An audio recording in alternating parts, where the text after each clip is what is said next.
Welcome to the Ellis Talker Show. If you enjoy our content, please like or subscribe. Hi, welcome to Ellis Talker Show. I'm DV LeBron. Do you have things to get done around the house, some remodeling? Check out K&H Construction out of Waxahachie. Chris Helms, he's a local guy. Let him know DV LeBron sent you. Today, my very special guest is Miss Jennifer Zarate, who is running for Ellis County District Clerk. How are you doing, ma'am? I'm doing great. Thanks for having me on. Thanks for coming on. Yeah, I'm, running around the corner. Got a couple more candidates in this candidate series, and then I'm going to take a break from at least until the school board elections that are coming up. So Yeah, you're going to need one. yeah, I'm going to take a little break after this candidate series. But thank you so much for coming on. And like I tell every candidate that's been on here, I tell them thank you for wanting to serve your community in this rough and tumble thing that could be Ellis County politics. It's tough to put your family through it. It's tough to put yourself out there like that. So I'm grateful that people like you will do that to try to make our community better. So thank you. Absolutely. So tell me a bit about you for those who may not know you. So I was born and raised in Dallas, and I went to school, finished high school, went to college at Texas Tech in Lubbock. I started working out there as an adult probation officer for a couple of years, and then transferred back to Dallas County, where I was from, and worked in adult probation for many years, everything from working in the office, seeing probationers in the office, to working solely in the field where I would only see them at their home, and then also in the courts. And what a lot of people don't know about adult probation is that it is within a judicial district. So that's how I originally got my first start, was I was working for a judge's wife, and he suggested that I do that. So I did that for about a decade, a little over, and I really enjoyed it, but I kind of felt like I was not serving my full potential. So I went to work with, I went back and got my paralegal credentials and went to work with the public defender's office in family. So I switched from criminal over to family, a lot more paperwork in family, started doing those kind of things. I've been in Ellis County for about 17 years, but did over 30 years in between Lubbock County and Dallas County, with the majority of it being in Dallas County. And then, of course, I'm married to my wonderful husband, who is a good hard worker, and he retired from the federal system. And we have one daughter. And then when I retired after COVID, so COVID happened, we were sent home to work for a little over a year. I had some big projects that I worked on, getting everything that was in paper, the paper files, into digital files, and did that while I was at home. They were thinking about calling us back. So my husband and I were like, oh, we're not doing that commute anymore. So we both retired. Mm-hmm. I think that was towards the latter end of 21. And then started getting really involved in politics in my free time, and started getting involved with the Republican Party, and kind of things have fallen in my lap that I didn't really ever think I was going to do or expect to do. And I served on the credentialing committee of the county convention, and then also at the state convention, a couple state conventions. And I am the victory committee chair, which helps get our Republican candidates elected in the general election against Democrats. And then I am now the vice chair of the Republican Party.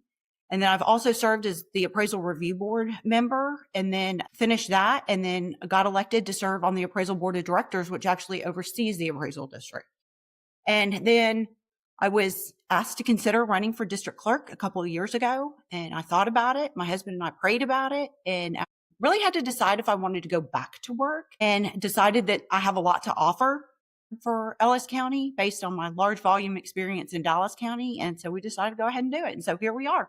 That is, when I retire in 2 years, I don't plan on doing anything that has to do with work. Uh-huh. So, Yeah. I mean, that is, but if it's something that you love and you still got a little bit of juice, to get it done, then that, that's pretty awesome. And I'd be remiss if I didn't mention your husband is a Navy man too, right? Yes, So, absolutely. I said, thank you for his service always. Yeah. Navy brother. But I, when I first heard that this position was on, I said, well, why are you guys messing with Miss Valdez? She's doing a great job. She's running just fine. I'm like, why are you guys? And so I didn't know what this position does. So Mhm. Can you go ahead and tell me, or tell the people of Ellis County, because now I know, but the people of Ellis County, what this position entails? Yeah. So it's funny you mentioned that because Eric Valdez said the same thing to me. He's like, people keep coming up to me. Why does your wife have opponents? So I think I think a lot of people don't understand, first of all, what the district clerk or the county clerk does. And then they don't understand the differences. So the district clerk is responsible primarily for the custodian, being the custodian of records for the district courts. So every criminal, civil, family, case filing, pleading, all of that comes through the district clerk, the district clerk. And then also the district clerk's office does passports. They collect child support fees for the attorney general, and they do some other things like that. And then they help with subpoenas, and they help with the finalization of records for whatever agency needs those. Okay. They deal with a lot of files basically, and Yes. and pretty integral files, especially if you're dealing with legal stuff.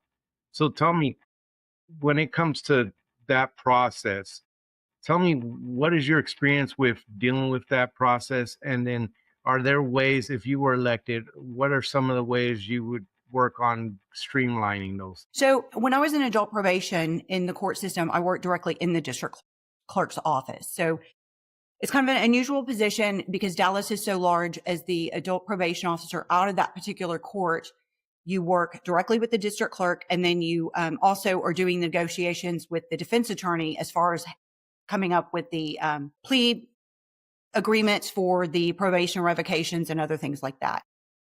So I've seen it firsthand within that system. And then also on the family side, in family court, you are able to actually write your own subpoenas. The attorney is, you don't have to go and take them to get them done by the district clerk. So I'm accustomed to writing my own subpoenas, which is a good process to be aware of and how that functions and how they go out to be served within the law enforcement community. Part of the streamlining process is I think, first of all, with the technology, we are so far behind in technology, and those will have to be identified and looked at as far as what technology is coming on board. So the new system that the current system that the court is using is kind of a sinking ship. And the new system coming on is one that I was started at the ground level in Dallas County in the family courts. And so that particular system is going to be adopted into the Ellis County courts system next, starting first with jury services. And so I think that's going to help a lot, just having the proper case management and system within the county, which has not been there in the past. And getting those things up and running and making sure that they are being used efficiently and effectively, and working with the partner agencies. So not just with the attorneys, but also with the JPs, the sheriff's department, the DAs, that type of different organization to help everything flow in a more streamlined process. Of course, part of that is working with the public. And when they come to that office and they're coming for paperwork, anytime it involves court or any of that with the public, it's probably not your greatest day. You're probably not having a great time, especially if you got to file, let's say, a divorce decree and stuff like that. Mm-hmm. It's probably not your greatest day. What will you do to make that? Because there's a lot of legal stuff where you're not allowed to do certain stuff. But what will you do to try to make that as the easy and comfortable process as possible for the people of Ellis County? I think that's where my experience in family court really, really shines, is that that's what I dealt with on a daily basis. No one in family court is ever happy. They're struggling. They're struggling with a system they don't understand, they don't want to be in, and they don't like. And I think having the right demeanor and the people skills and the ability to mitigate and diffuse inflammatory situations is very important. My probation experience comes in. My family experience comes in. It's what I do. It's how I've had 30 years doing it. And so I'm pretty good at it. Conflict resolution, that's all part of it, right? Mm-hmm. So what is the most pressing issue that you see, and I know you address some of the technology, but what is the most pressing issue you see facing the county when it comes to that office? I think it's a one-word answer. I think you probably see it across all the political candidates you've interviewed, is Ellis County is growing by leaps and bounds. We are getting 27 new people here every day. And so we have to have a court system that can keep up with that, because with more people comes more crime, comes more family issues, comes more difficulties in every aspect of the law. And so you have to have somebody in that position who can handle the volume that is coming forth. And that's where my experience from Dallas County really shines, is that we are used to dealing with so many people from probation, when I saw up to 200 people a month in the field, and I would have to go by their home 4 times until I saw them if I didn't catch them the first and second time. And so starting from 25 years ago up until I retired, there is just the volume that I'm accustomed to dealing with. And I see it as a challenge, and I enjoy being able to conquer that challenge and do the problem solving with that challenge. When it comes to one of the things that are definitely important in there is accountability and transparency. What will you do to try to make it a more transparent office if you're elected? Well, I would love to see people being able to access the records that they need online. I think there's a lot of difficulty, even with the jury summons, about people not getting notified when they don't have to, like when jury has been canceled. The stuff is not as accessible. The documents are not accessible online without a paid subscription. And I think those kind of things can be, with the new system, can be helped and hopefully make it easier on the people who need the records, like whoever's coming who needs those records, to come and get them without difficulty. One thing I didn't ask you when you this last what we were just talking about was, I don't know if you're elected to this office, will you be hiring staff? Is that something that you do once you're in that elected office? And if so, what will you do to recruit the right staff for that office? Yeah, I'm glad you brought that up, because I think people forget, because there's so many technical aspects to this position, that it is a elected position for a reason, and it's a leadership position. And so it's important to have someone with the leadership skills in that position. I think right now the staffing is about 15 or 16 from the deputy clerk on down. And then 2 positions were just approved in the last budget, so I'm not sure where those are. But I think learning how to see, first of all, I would need to get in there and learn how the team works together and see the dynamics of the current team, and then find out what's working and what isn't working, and then find, for recruiting purposes, find the people who fit or who need to help change in a good direction. As the leader, you will set the culture, you will set the tone. So what kind Right. of culture, tone, what kind of ethics do you bring to it? So we'll start off by, I am a strong Christian. I believe in lifting others up. I believe in leading to success. I want to build up other leaders. I believe in positive reinforcement and wanting to bring, I think, a positive environment. Like, I think from working in the county for so many years and working with the clerks on several different things, you see sometimes, especially in Dallas County, that you see people who get bad attitudes. And like you said, that comes from leadership. And I think it's real important when you're in a service industry. I like to focus on, I think, kind of more of a Chick-fil-A service and making sure that everybody is happy, but that comes from the top. Right. And the other thing that you will control in that office is you will be dealing with the people's money, because you will be, you have a budget that you have to stay under. And, of course, the county, they're going to, do their budget thing every year, but you're going to have to dictate on how that budget's used. Will you be a good steward to the people's money? How will you ensure that you do that?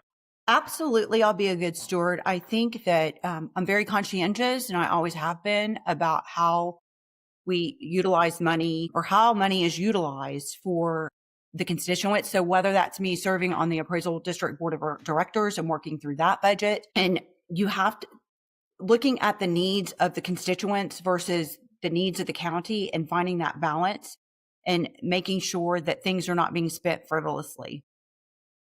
Will you be a strong advocate during budget time for your office? Absolutely, 100%. Because I think that without a strong leader, that's part of, like we mentioned before, creating a culture that is not motivating towards success. If elected, what is going to be the first thing you start doing when you get in there? I'm going to learn.